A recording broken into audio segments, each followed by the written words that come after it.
Hi everyone! I'm Coco from Japanese Sake Sisters. We have a passion to promote Japanese sake and culture around the world. Today we're going to talk about basic knowledge of sake and sake terms for especially sake beginners. And here I have my sake friend Todd the Sakeman as a guest, and then we're going to talk about the basic information about sake in short sentences so you can use them and explain about sake in front of your friends. So everyone, here's Todd the Sakeman. Todd, thank you for joining me today. Please tell us a little bit about you. My name's Todd. I live in San Francisco and I have been working with sake for a number of years.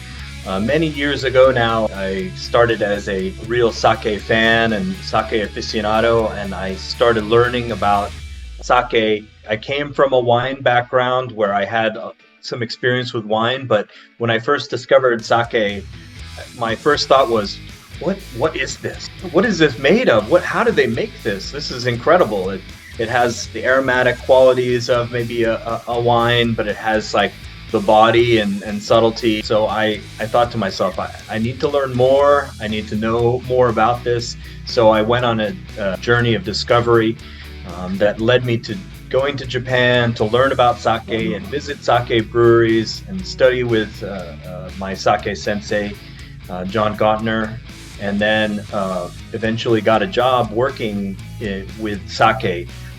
And then after years of kind of working with sake and introducing sake to a lot of the restaurant staff that I worked with and the customers directly that I worked with here in San Francisco at a very good sushi bar chain, I also imported a little sake from Japan and worked for a little while importing sake and selling sake at a wholesale level to restaurants, craft wine shops that featured sake, and really trying to explain what is this magical beverage. Since I feel like sake is a bit mysterious and it's a bit difficult to understand because of the language barrier and the cultural barrier and the awkwardness that people feel sometimes when they go to a sushi bar and they're faced with a lot of things that they don't entirely understand.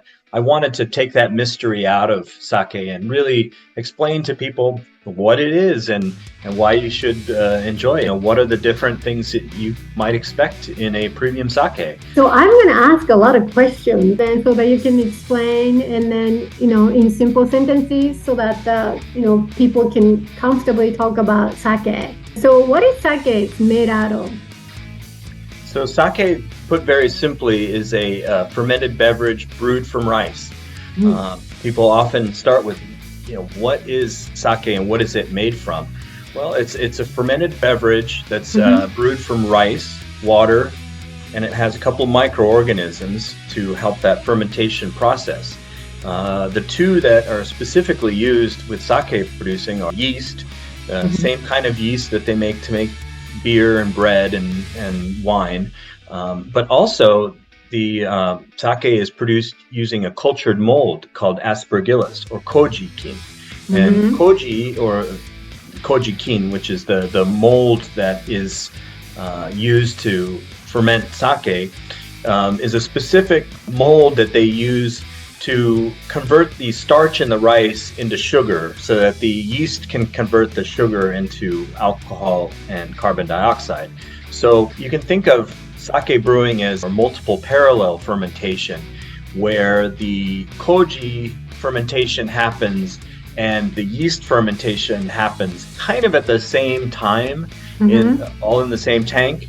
And that is a big simplification of how the process works, but essentially the product is a fermented product that yields maybe about 15% alcohol product at the end. So it's not a distilled product. It's not like whiskey or gin, even though some people kind of confuse that because they see sake being served in small glasses.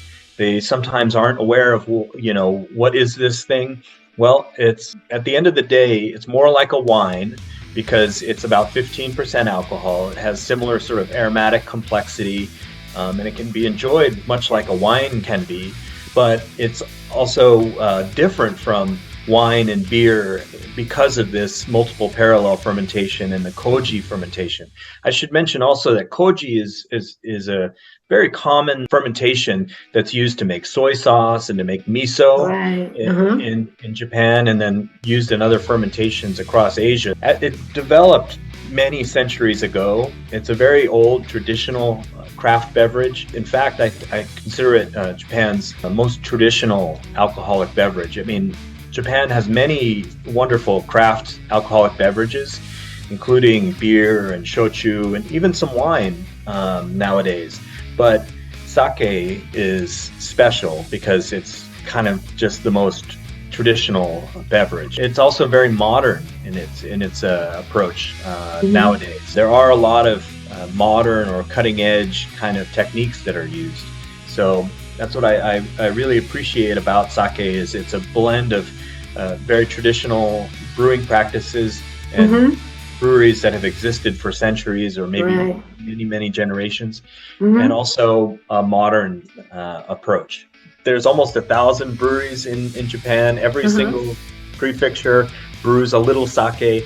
So, and I think that's another thing I want to emphasize is that there's a lot of variety with sake, much more so than people might initially think. Thank you for watching.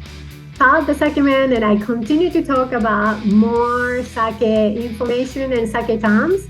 So please check out our next video. And until then, see you later.